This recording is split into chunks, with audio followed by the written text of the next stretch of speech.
tous et bienvenue dans Projetez-vous, votre rendez-vous hebdomadaire pour explorer l'univers passionnant de la gestion de projet. Je suis Mirvet Mtimet, j'ai plus de 10 ans d'expérience en tant que chef de projet et PMO, je suis certifié Project Management professionnel et je suis bénévole au Project Management Institute, référence mondiale en gestion de projet. Transmettre mes connaissances et vous accompagner dans la gestion de vos projets, qu'ils soient professionnels ou personnels, c'est mon défi. Car oui, bien maîtriser les rouages de la gestion de projet, c'est s'ouvrir les portes du succès dans tous les aspects de votre vie. Vous êtes curieux et avez envie d'en apprendre plus, vous souhaitez donner du peps à votre carrière ou transformer vos équipes et vos entreprises, je prends soin à vous apporter les bonnes connaissances à chaque épisode. Imaginez maîtriser l'art de transformer une simple idée en un projet réussi, de naviguer avec aisance entre les défis de coordination de budget et de délai. C'est ce monde que je vous propose de découvrir à travers Projetez-vous. Et parce que le monde évolue constamment, j'aborderai les tendances et les actualités. Qu'il s'agisse de nouvelles technologies, nouvelles méthodologies, d'outils innovants ou de changements dans les normes et pratiques du secteur, Projetez-vous sera votre source d'information. Et ce n'est pas tout, j'invite des professionnels aguerris qui partageront avec nous leurs expériences et leurs méthodes sur des thèmes variés et captivants. Alors, prêt à transformer vos projets en réussites éclatantes, rejoignez-moi dans cette aventure. Ensemble, faisons de la gestion de projet votre atout pour l'excellence.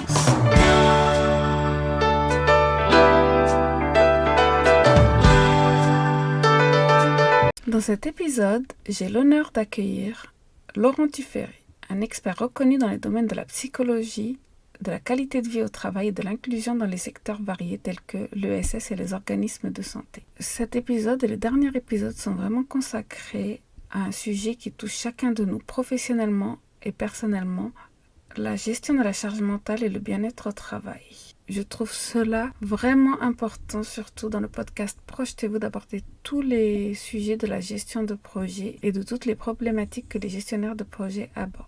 J'ai invité Laurent pour plusieurs raisons. D'abord, son expertise unique nous offre une perspective approfondie sur la charge mentale, particulièrement dans le contexte exigeant de la gestion de projet. Dans notre métier où les deadlines, la pression et les responsabilités abondent, comprendre et gérer cette charge mentale est non seulement essentiel pour notre santé mentale, pour notre bien-être, mais aussi pour notre efficacité et celle de nos équipes. Il nous offre des conseils pratiques, des routines à adopter, des attitudes à cultiver pour pouvoir avoir un bon environnement de travail et mettre cela dans nos priorités. Je vous remercie et vous souhaite une bonne écoute de cet épisode.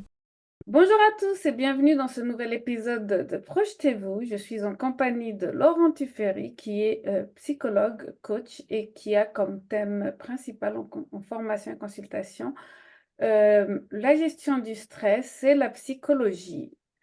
Bonjour Laurent, merci d'avoir accepté d'être mon invité. Bonjour Mirvet, merci de me recevoir aujourd'hui. C'est qu'un grand plaisir que je vais parler de psychologie avec toi pendant cette interview. Merci beaucoup. Oui, c'est un thème qui est très important parce que les chefs de projet et les managers sont dans une position des fois très difficile. Donc, avec toi, nous allons pouvoir avoir quelques clés pour gérer justement cette position-là. Mais tout d'abord, est-ce que tu pourrais commencer par te présenter et nous partager ton parcours professionnel?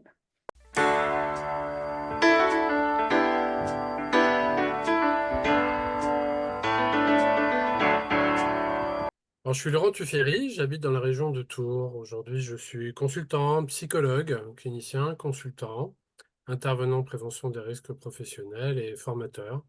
Alors, j'oscille entre des missions en institution, dans le travail social et aussi dans l'industrie. Mon cœur de métier, c'est le bien-être individuel et le bien-être en entreprise et en institution.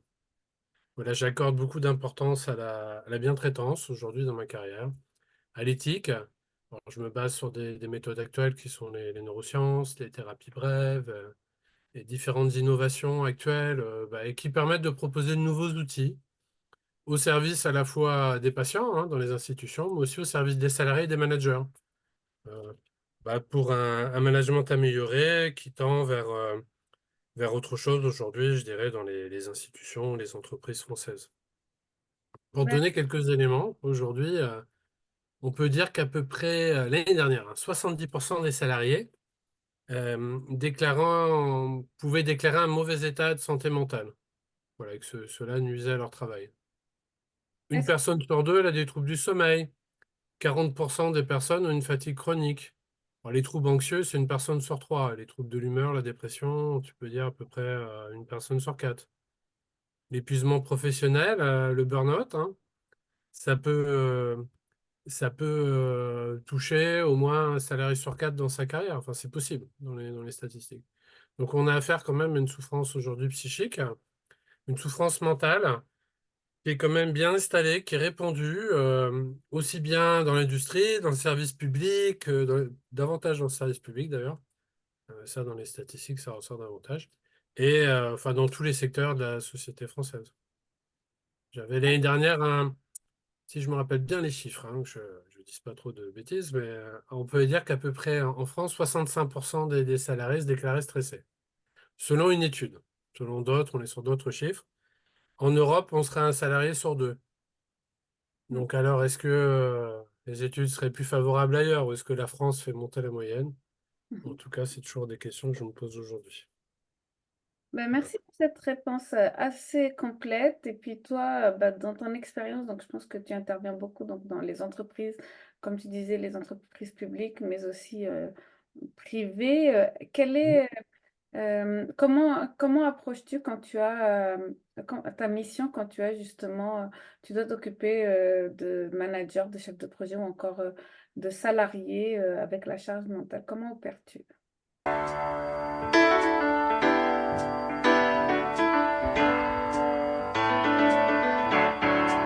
Bah, l'idée, je dirais, c'est un peu d'ouvrir des fenêtres. D'ouvrir des fenêtres vers autre chose. Alors, si tout va bien, tant mieux. C'est déjà en premier de pointer ce que les gens savent faire, parce qu'on ne parle pas du négatif. Bah, c'est une technique de managériale aussi, mais se dire, voilà, est-ce qu'on est bien traitant? Qu'est-ce qu'on fait bien, déjà dans l'entreprise? Qu'est-ce qui est bien réalisé? Quels sont les outils qui fonctionnent? Et après, sur quoi un encadrant, un chef de projet, une équipe ont besoin d'outils. Qu'est-ce qui doit être amélioré sur les thématiques principales? Enfin, moi, je procède comme ça. Et l'idée, la force aujourd'hui une entreprise, une institution qui retient aujourd'hui ses collaborateurs, c'est une entreprise qui est bienveillante, qui prend part, comme le demande la loi, mais à la santé mentale, psychique des salariés, des collaborateurs, qui fait en sorte de répondre à certains besoins dans la mesure du possible, mais de favoriser un travail de qualité, un travail qui soit reposant, hein, un travail qui construit et non qui détruit. Dans toute mon idée. D'accord, ben merci beaucoup. Et quels sont pour toi, si on se concentre sur le management, les chefs de projet, quelles sont pour toi les principales causes de la charge mentale?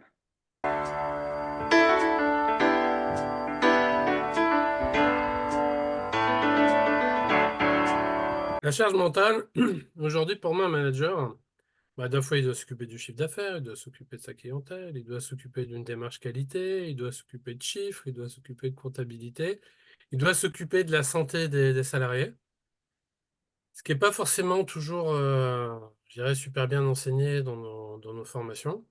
Enfin, pas. Il doit manager aussi par les RPS, les risques psychosociaux, qui sont prédominants. On peut dire qu'aujourd'hui, selon certaines études, entre 50 et 70% de l'absentéisme, entre 50 et 70 selon les études, serait lié directement ou indirectement au stress. Bon, ce qui est quand même conséquent. Et souvent, dans les entreprises, moi, je le vois dans des DER, on me dit, ouais, le risque psychosocial, c'est un sous-risque. On le met à côté, on l'étudie pas, on va le voir après. Mais comment considérer un sous-risque, ce qui représente la cause principale d'absentéisme et de perte de rentabilité dans une institution? Mais on peut se dire qu'aujourd'hui, par salarié, on est à des dizaines de milliers d'euros de pertes indirectes entre l'absentéisme, entre le mal-être au travail, les conflits à résoudre.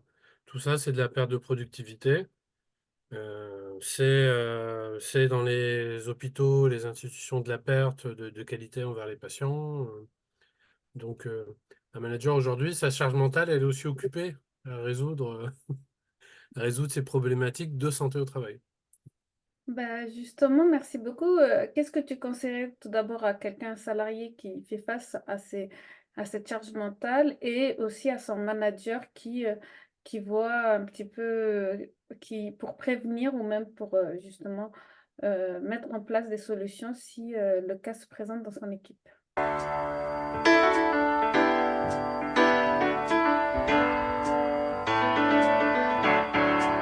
Bah, l'idée, on peut dire qu'aujourd'hui, la majorité des salariés, euh, on peut dire que alors c'est très présent chez les jeunes, un peu moins chez les plus âgés. Ce que j'observe, on le voit dans les chiffres, hein, dans les études. On peut dire que ouais, plus de la moitié des salariés souhaiteraient un accompagnement quand ça va pas. Et on peut dire que chez les jeunes, les moins de 30 ans, c'est plus de 70%. Donc déjà, je pense que dans une entreprise, il faut utiliser les outils déjà présents. Donc les référents, quand il y en a, les référents harcèlement, les référents santé, sécurité au travail, le CSE, qui dans certaines entreprises est un outil hyper activé, dans d'autres, quelque chose qu'on essaye de faire taire. Alors que le CSE, on va dire, c'est des collaborateurs qui cherchent des solutions entre eux. C'est des collaborateurs qui vont pouvoir, sur les problématiques de la santé, sécurité, des conditions de travail, qui vont pouvoir être une aide utile envers les managers et envers la structure. Donc avant tout, c'est déjà utiliser les outils présents et la médecine du travail, puis des collaborateurs extérieurs, et favoriser des espaces de rencontre, des espaces de discussion. Les quarts d'heure qualité, bon, ils sont très bien menés quand on les mène sur les risques communs, mais aussi les mener sur les risques psychosociaux. Les utiliser pour sensibiliser sur le harcèlement entre les salariés. Euh, les utiliser euh, pour sensibiliser sur tout ce qui est discrimination, qui est encore très très présente. Tu vois, dans certaines usines ou institutions, c'est la même chose en fait. Les histoires, les commérages sur les salariés. Un tel a fait ceci chez lui, un tel va avec une autre personne, je les ai vus. Et tout ça, la rumeur crée un malaise et une souffrance au travail qui est vraiment très improductif. Donc c'est utiliser toutes ces instances, les affichages, la communication, les newsletters, tous les outils qui puissent qui puissent être utiles. Et en termes de mal-être, c'est vraiment avoir des outils de recueil. Je pense que déjà, moi, je recommande toujours d'avoir une boîte mail, voilà, pour tout ce qui est harcèlement, sécurisé, privé, où le salarié peut écrire. Quelquefois, dans les grandes entreprises, on peut imaginer un numéro d'urgence. Alors, vous avez des cabinets de psychologues qui sont disponibles 24/24 pour parler avec des salariés en souffrance, pour les aiguiller, pour les conseiller. Et ne pas oublier pour les salariés en situation de handicap, bah, de les orienter aussi vers le défenseur des droits, enfin, tout organisme, toute personne qui puisse aider, tout outil qui puisse être activé pour permettre à toute personne d'avoir un lieu d'écoute, un lieu de recueil de sa parole et un moment pour s'exprimer. Voilà. C'est ce qui me paraît le plus important. Ben, merci beaucoup. Tu parles beaucoup de diversité et d'inclusion. Pour moi, il est très important. La diversité est très importante Mhm. pour pouvoir avoir des projets qui sont plus optimisés, des meilleurs projets, des plus qualitatifs. Mais je pense que c'est un danger aussi psychologique. Est-ce que tu peux m'en dire plus? Et je pense que c'est un sujet qui te tient à cœur puisque tu Oui, as c'est comme ça. t'as dû accompagner beaucoup de gens qui ont ces problématiques.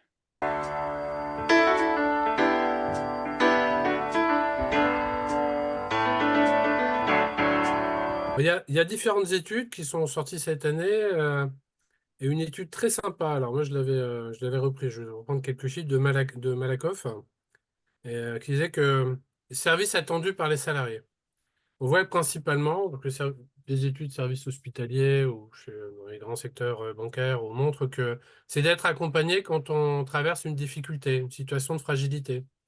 Alors une séparation, un divorce, une dépression, une maternité, toute situation qui met le salarié en situation de fragilité. Donc le manager, je pense qu'il doit prendre cette dimension en compte dans le management par la santé. C'est que accompagner, avoir des procédures, avoir des méthodes avec le psychologue s'il y en a dans son institution, le chef de service, enfin, toute personne qui peut soutenir ça. Et recevoir une aide psychologie en cas de coup dur, de difficultés perso ou pro. Alors la grande demande aujourd'hui, euh, quand on parle de harcèlement, on peut dire qu'il y a 6 types de harcèlement principaux. Le harcèlement scolaire, bon, bah, l'entreprise, on ne l'a pas, hein. Le harcèlement moral, on va dire le harcèlement sexuel, le harcèlement physique, le harcèlement on peut parler du harcèlement de rue et le harcèlement sur les réseaux sociaux. Et le harcèlement physique ou le harcèlement sur les réseaux sociaux ou moral bah, est très présent entre salariés. Et quelquefois, il peut y avoir un coup dur. Donc un salarié, par exemple, va aller voir son manager et dire, voilà, j'ai un salarié qui me harcèle, il parle de ma vie privée. Et quelquefois, l'erreur, c'est de penser que ça ne regarde pas l'entreprise, ça se passe ailleurs. Mais si, ça la regarde. Parce que ce qui se passe entre salariés qui va jouer sur le travail a forcément un effet boomerang sur le management de l'entreprise et sur les résultats. Donc, c'est pouvoir répondre à ça, à ces coups durs. À ces coups durs qui sont souvent moraux. Ce que vont demander aussi les personnes, c'est de mieux gérer leur stress et leur fatigue. Donc, des formations sur la gestion du stress, des méthodes enseignées, inspirées surtout de la psychologie positive et de la pleine conscience. Je pense que c'est des outils vraiment utilisés aujourd'hui dans les institutions françaises, ce qui me paraît principal. Et puis on peut dire euh, aussi peut-être des séances de téléconsultation, ce qui est fait déjà dans des grandes sociétés, hein, de pouvoir bénéficier, un salarié qui serait en surmenage, en stress, en mal-être, pouvoir appeler un numéro, pouvoir discuter avec un psychologue en ligne, un service où il peut l'appeler après son travail, par exemple, dans une situation de difficulté. Avoir un service sur ça, c'est très apprécié. Alors, un manager qui arrive à mettre ça en place, je répète, hein, pour moi, hein, je dis, accompagner dans les situations de fragilité, les aides en cas de coup dur, la gestion du stress, la gestion de la fatigue, des sensibilisations à la santé mentale, et un numéro d'appel en cas de coup dur, ça, c'est un management de la santé au travail. C'est vraiment ce qui est apprécié aujourd'hui par toutes les générations, mais davantage par les jeunes générations. Donc c'est aussi une différence et comment dire, un atout voilà, pour un recrutement et un maintien de ses effectifs. J'espère que vous trouvez l'épisode d'aujourd'hui aussi enrichissant et inspirant que je l'ai trouvé à préparer pour vous. Vous savez, chaque épisode est une aventure, un voyage dans les subtilités de la gestion de projet, et je suis tellement heureuse de partager cette aventure avec vous. Mais savez-vous qu'il sera bientôt possible de rester connecté et informé en dehors de ces épisodes?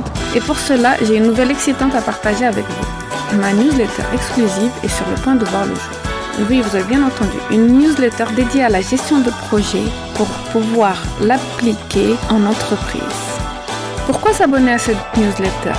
Eh bien, je pense que ce sera intéressant pour toute personne voulant développer et optimiser ses projets pour assurer une meilleure maîtrise du budget et une meilleure satisfaction client. Dans cette newsletter, vous pourrez trouver des conseils pratiques, des astuces concrètes et des mises à jour sur les dernières tendances en gestion de projet. Ce sera un lieu où je partage mon expertise, mais aussi des ressources, des études de cas et des tips pour bien amorcer une bonne mise en place de méthodologie dans vos projets si vous êtes encore loin d'appliquer la gestion de projet dans vos projets. Je suis actuellement en train de travailler d'arrache-pied sur cette newsletter pour m'assurer qu'elle soit une source incontournable d'informations et d'inspiration pour vous. Chaque édition sera soigneusement élaborée pour enrichir votre compréhension de la gestion de projet, mais aussi l'appliquer dans vos entreprises. Que vous soyez curieux pour la gestion de projet, un chef de projet ou manager, ou que vous soyez un directeur qui cherche une solution pour mieux gérer vos projets, je pense que cette newsletter vous fournira les réponses que vous cherchez. Mais ce n'est pas tout. En vous abonnant, vous aurez l'opportunité de faire partie d'une communauté partageant les mêmes idées. Vous aurez des news et des petits bonus en exclusivité. C'est une chance de pouvoir échanger sur la gestion de projet. Si vous avez aimé cet épisode et que vous voulez aller plus loin dans la gestion de projet avec des exemples concrets et pratiques, je vous invite à vous abonner à la newsletter. Toutes les informations seront en description de cet épisode. Merci beaucoup pour toutes ces précisions et tous ces outils que dont le manager peut avoir besoin. Et c'est vrai que la santé psychologique est vraiment un facteur de perte de rentabilité et influe beaucoup sur la productivité. Justement, est-ce que pour toi, quand il y a une baisse de productivité, tu penses qu'il faudrait regarder de ce côté-ci ou quel est l'impact, quelle est la relation entre la productivité et la santé psychologique des Ouais. partenaires?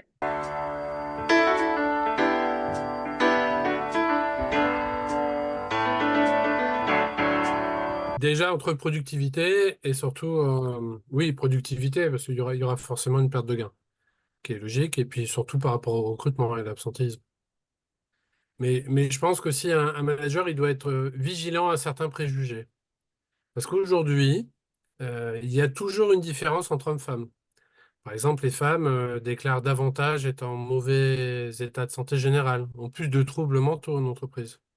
Voilà. On peut dire qu'une femme sur deux de plus de 50 ans déclare avoir un état de santé général moins bon, voilà, ce qui est très, très présent.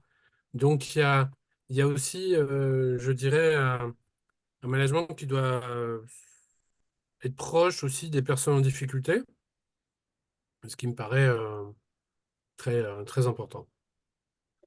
Et pour moi, principalement, enfin, je veux dire, c'est le stress, hein, le stress qui va jouer, qui va impacter les résultats, la productivité, puis qui va générer beaucoup d'accidents.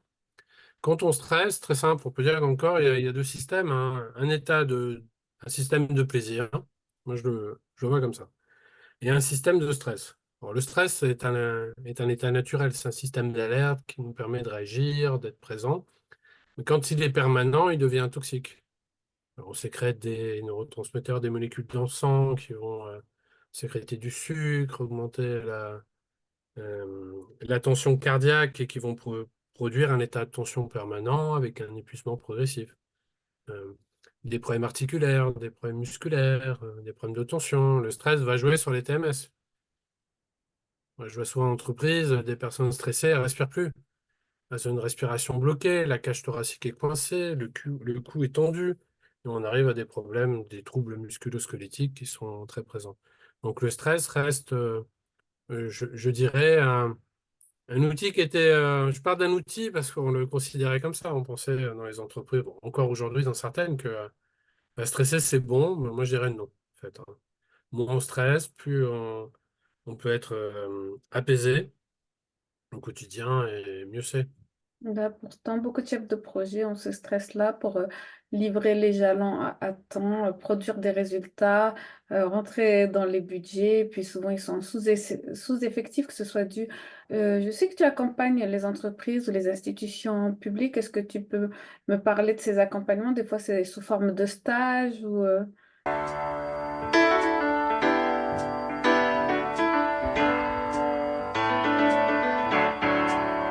Bah, c'est sous forme de stage. Alors d'un côté, c'est sous forme de formation sur le stress, la communication, le handicap psychique, mental. Et d'un autre côté, c'est sous forme d'expertise. On va travailler sur des chartes de la bientraitance, des interventions, du coaching ou des groupes d'analyse de la pratique que je fais avec des soignants. Donc deux activités, une activité davantage formation et une autre partie d'activité qui est en lien direct avec la mise en place d'outils et sur ces différentes thématiques, du bien-être individuel et du bien-être au travail, bien sûr. Et par rapport à ces expériences, est-ce que tu aurais un cas d'usage où tu es arrivé dans une situation assez critique et nous expliquer un petit peu ben, en quoi la situation d'avant était mauvaise et comment, quels outils et comment ils ont fait pour les appliquer dans leur quotidien au travail?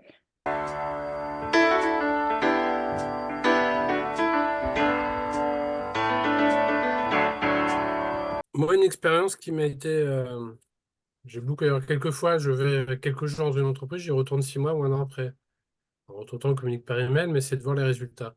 Et c'est une situation, une entreprise, une institution qui traversait des difficultés, alors qui est en lien avec des usagers à s'occuper, et de la position, en fait, en termes de communication, une communication qui était davantage stressante.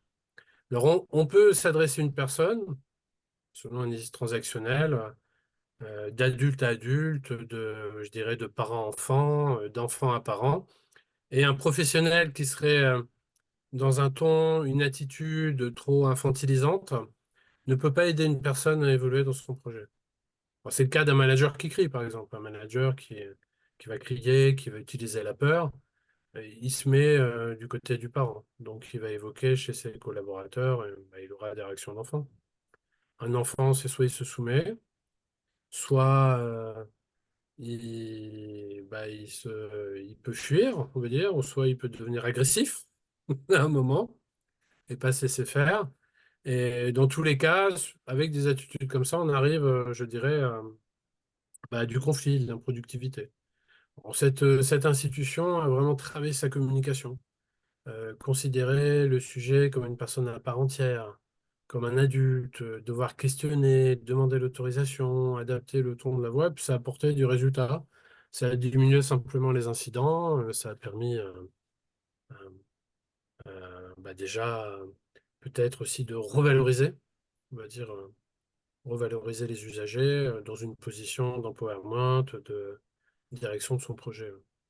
On ne peut pas manager dans la peur, on ne peut pas manager dans l'incertitude. On doit travailler dans les faits, on doit inviter ses collaborateurs à s'exprimer en tant que personne partie prenante. Et moi, je suis persuadé qu'aujourd'hui, qu'une entreprise qui marche bien, c'est une entreprise qui utilise des fonctions d'interprofessionnalité. Et puis, manager, c'est à la fois un manager transversal, c'est aussi un facilitateur, c'est un manager par le care, par la santé mentale. Et oui, c'est un exercice manager aujourd'hui qui est difficile, on peut le dire, qui demande de multiples compétences. Ben, je suis tout à fait d'accord, c'est ce que je prône dans Projetez-vous et c'est ce que la plupart de mes invités prônent, c'est-à-dire que la communication est vraiment essentielle pour pouvoir réussir ses projets, avoir moins de braquage, avoir une meilleure productivité, une meilleure Hmm. rentabilité. Et, le fait, il y avait on appelle ça le management à l'ancienne, quand les managers ou les responsables sont là à crier, et à engendrer du stress pour que les choses soient faites, comme tu disais dans la question plus tôt, où c'est le stress qui motive, qui lead le changement, mais ce n'est pas une qui lead la production, mais ce n'est pas une solution durable, c'est une solution très temporelle et très brève dans le temps. Et aujourd'hui, ben, le manager, le chef de projet, doit être un leader et doit accompagner ses collaborateurs à travailler dans Hmm. de bonnes conditions avec une bonne communication et ne pas les infantiliser exactement. Tout à C'est fait. les considérer comme des personnes qualifiées dans le poste où elles sont, où elles vont rendre un travail dans les temps et les délais qui sont convenables. Et des fois, c'est ça la position du manager d'avant, c'était souvent de crier pour avoir tout qui est rendu sur le champ et cela peut engendrer ce genre de difficultés. Ben, je pense que beaucoup d'entreprises vivent encore ces situations-là, malheureusement, et donc Absolument.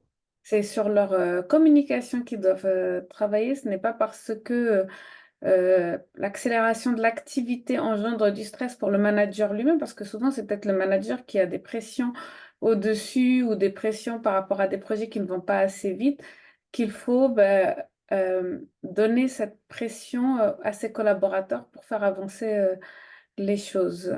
Quels outils spécifiques proposes-tu? Donc là, on a parlé de la communication à tes clients pour accompagner le changement. Comme tu me disais, tu reviens 6 mois, un an plus tard. Donc, quand tu les laisses, tu leur donnes peut-être des outils ou des métriques à surveiller.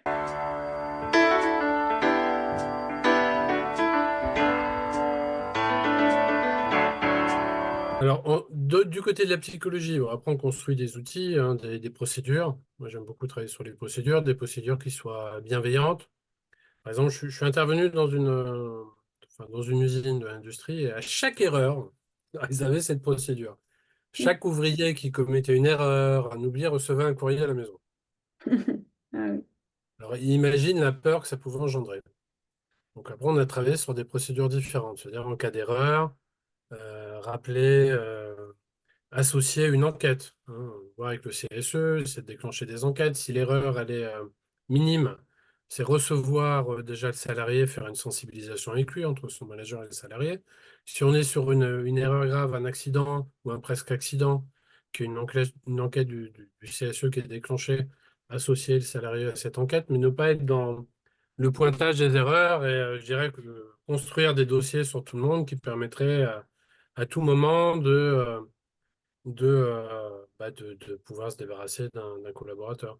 Alors ça a entraîné, il y avait un absentisme, plus de 28% à un moment d'absentisme dans l'entreprise, hein, et impossibilité de recruter. Alors, encore une fois, le stress, la peur, la peur qui découle du stress, est un facteur d'improductivité. Les gens fuient. D'accord. Ben, Les gens merci. fuient. Je sais que tu Ah, accompagnes il y a aussi ça. des institutions ou des cas. Est-ce que tu peux m'en dire plus de cette autre activité?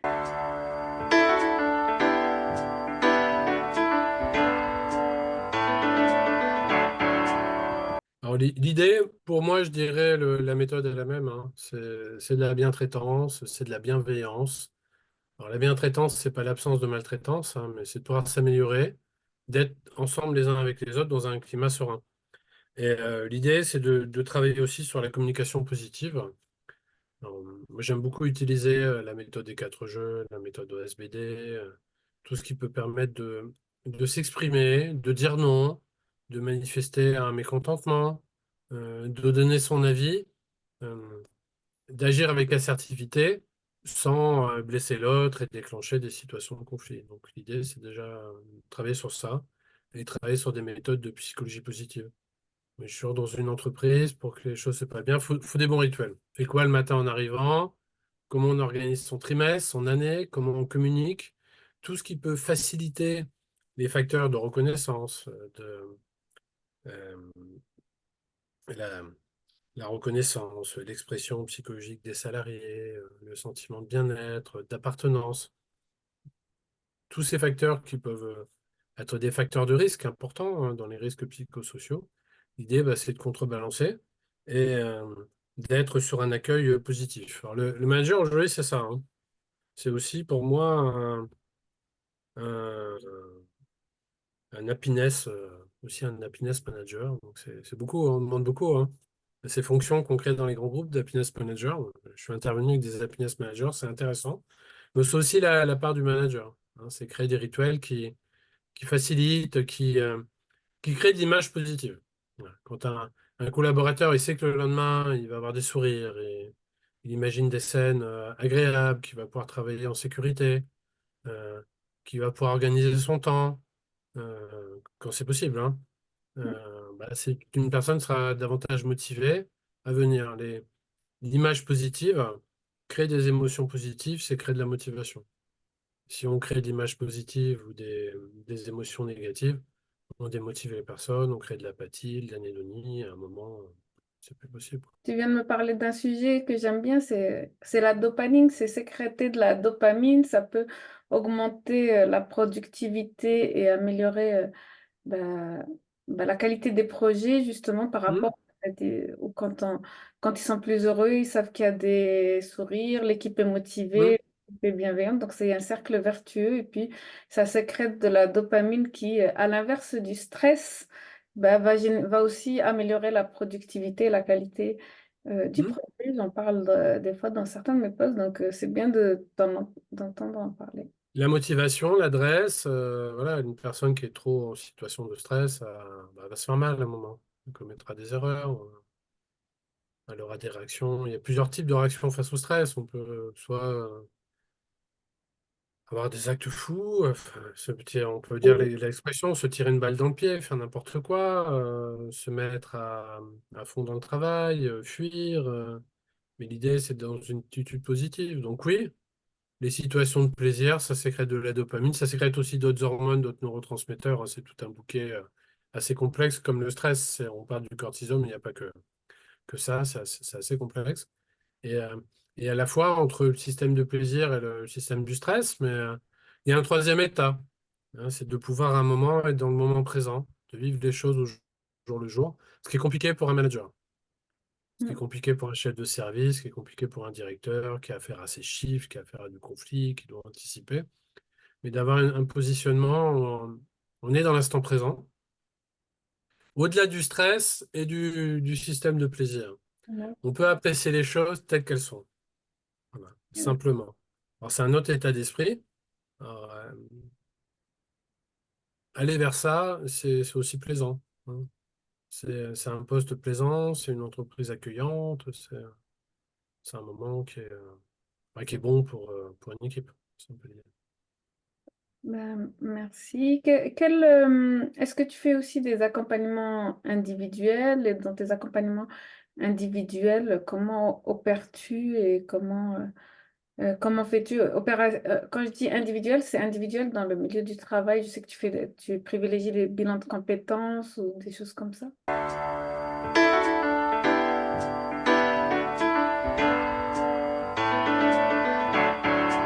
Alors, je fais des bilans de compétences, je fais de l'accompagnement individuel pour managers, et j'ai une activité thérapeutique où je reçois des personnes sur des thérapies davantage brèves, basées sur des solutions.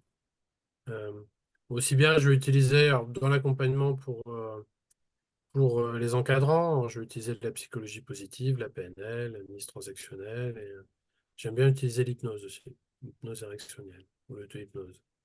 C'est-à-dire apprendre à montrer, enseigner, faire ressentir en fait des outils à une personne qui lui permettent de gérer son stress, de gérer sa positivité, euh, d'être en position de recul, d'être en position de contact quand il le faut, mais dans de bonnes conditions.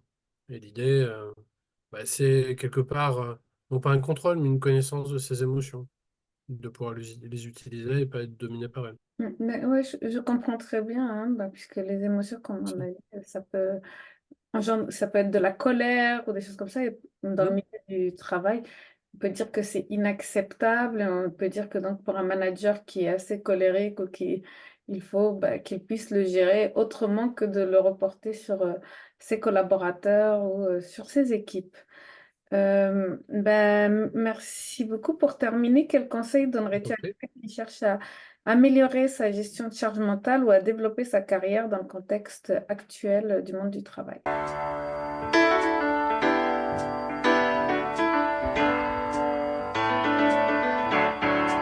Alors déjà, c'est pas fonctionner au-dessus de 100%. On peut certaines fois être à 100%. À 80, c'est mieux.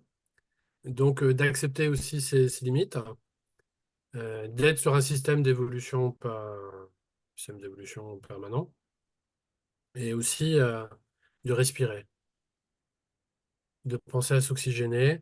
Un corps qui est tendu, un corps qui ne respire pas, c'est un corps qui stresse. Donc, la respiration, c'est l'arme principale, euh, je dirais, d'un salarié, d'un manager, quelconque qui va gérer son rapport à l'autre. C'est penser à respirer, prendre du temps pour soi. Euh, Moi, je dis toujours, je pose toujours ces questions, en fait. Souvent, j'ai un questionnaire de base sur le stress. Est-ce que vous êtes facilement irritable? Ça se questionner, hein. Et est-ce que vous êtes capable de vous asseoir? C'est-à-dire être capable au moins de passer 15 minutes. Bon, c'est beaucoup quelquefois, hein. 20 minutes pour soi, un jour. S'asseoir quelque part et observer juste les choses telles qu'elles sont, dans l'instant présent. Et c'est ça la pleine conscience. Alors, quelquefois, ça, on peut le faire dans les transports. Alors, moi, je le fais en voiture. Ouais, des fois, aujourd'hui, j'étais de Tours à Bourges, hein. Ça fait de la route, hein. Et j'en ai profité. J'utilise ce temps pour de l'introspection, de la méditation. J'écoute des podcasts aussi, quelquefois, mais toujours au moins 20 minutes, une demi-heure. Je vais être dans un état avec moi-même, à respirer, à sentir ma respiration, à poser mon corps. Bon, ça, c'est important. C'est c'est pour moi, comment dire, une énergie nécessaire, un carburant nécessaire. C'est ce temps passé avec soi-même.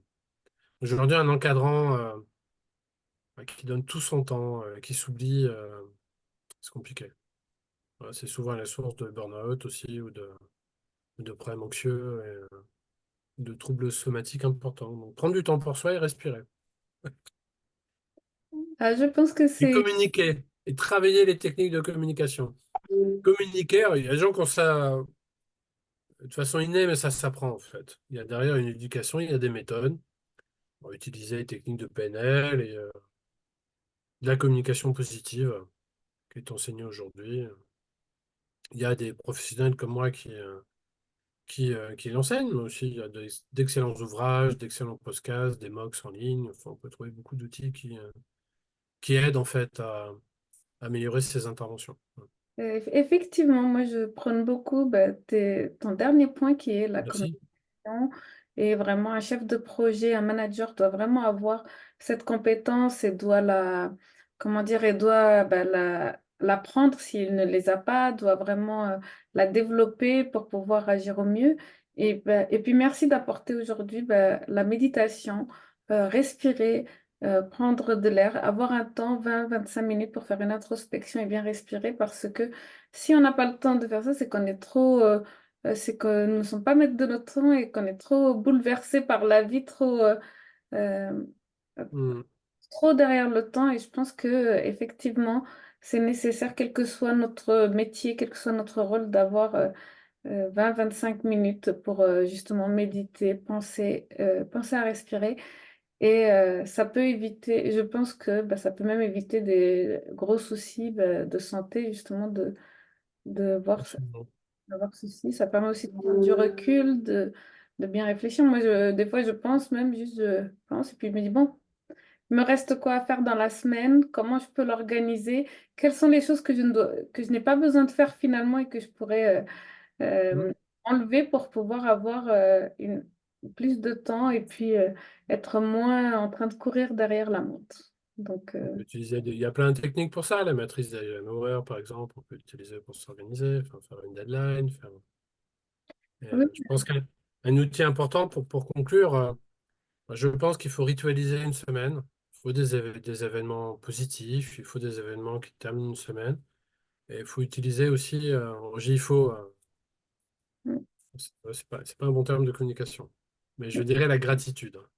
Penser à se remercier les uns les autres dans ce qu'on fait au quotidien, euh, dans ce que l'on applique, la gratitude.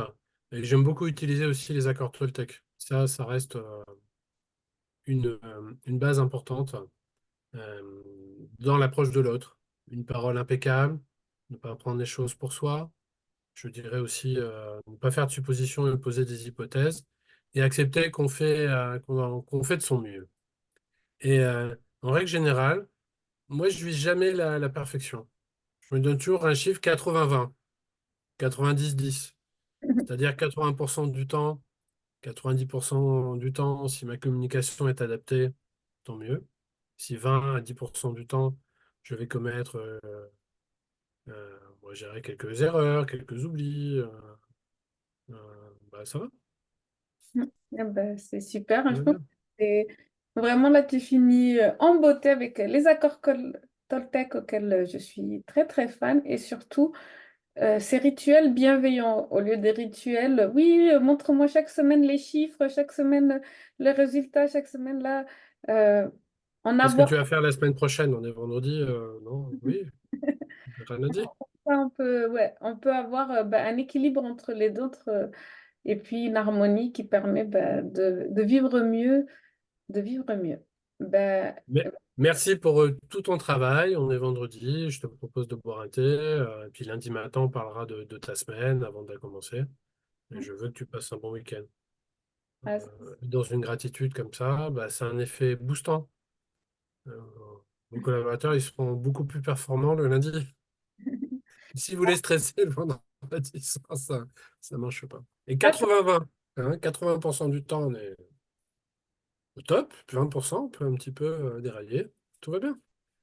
c'est totalement en accord avec bah, ce que vivent les chefs de projet. Donc le vendredi, ils ont tous les mails qui sont mauvais, qui sont stressants. C'est les mails urgents, c'est-à-dire que tout le monde Hum, se réveille le vendredi et décide d'envoyer un mail et dire j'en ai besoin tout de suite. Et puis le lundi matin, on a la fameuse question comment vas-tu? Et puis la réponse comme un lundi. Donc essayons d'avoir le lundi plutôt joyeux et motivé, quoi. hum.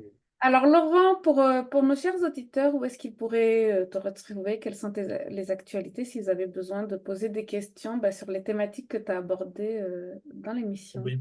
Ils peuvent me contacter par téléphone, hein, ou par email, hein, ou directement sur LinkedIn ou via mon site internet aussi. D'accord. Bah, je mettrai toutes les informations dans la description de l'épisode. Merci Merci. beaucoup de nous avoir fait part de tous ces outils psychologiques et de comment aborder notre rôle au quotidien et dans l'entreprise. Je te remercie d'avoir accepté cet entretien. Bah, merci pour cette discussion. Je l'ai trouvée en tout cas bienveillante et agréable. Et je tenais à te le dire. Merci Merci pour ce partage. beaucoup, Laurent. Merci à tous nos auditeurs d'avoir écouté cet épisode. Il faut bien sûr connaître toutes les méthodologies de gestion de projet, mais il faut aussi accorder une importance à sa santé mentale et avoir les bons outils pour pouvoir avancer. Donc, vous pourrez retrouver Laurent sur LinkedIn, mais aussi sur son site si vous avez besoin d'un accompagnement. Je vous dis à la semaine prochaine pour un nouvel épisode de Projetez-vous.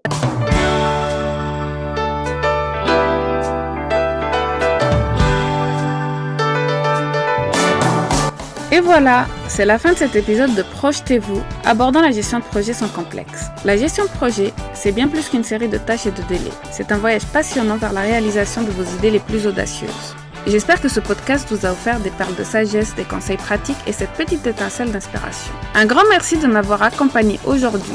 Ensemble, nous faisons de la gestion de projet une aventure riche en apprentissage et en succès. Alors, si vous avez apprécié notre rendez-vous, n'hésitez pas à vous abonner, à laisser un commentaire ou à donner votre avis. Votre soutien, c'est comme un joli diagramme de Gantt. Ça aide à tout aligner parfaitement.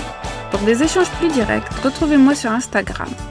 Je suis connue sous le nom Mirvet_MGMT, MGMT comme management. Venez y partager vos anecdotes, vos questions ou même vos mèmes préférés sur la gestion de projet. Je vous donne rendez-vous dans le prochain épisode de Projetez-vous. D'ici là, gardez le cap sur vos projets et n'oubliez pas, un bon projet c'est un projet partagé. À très bientôt.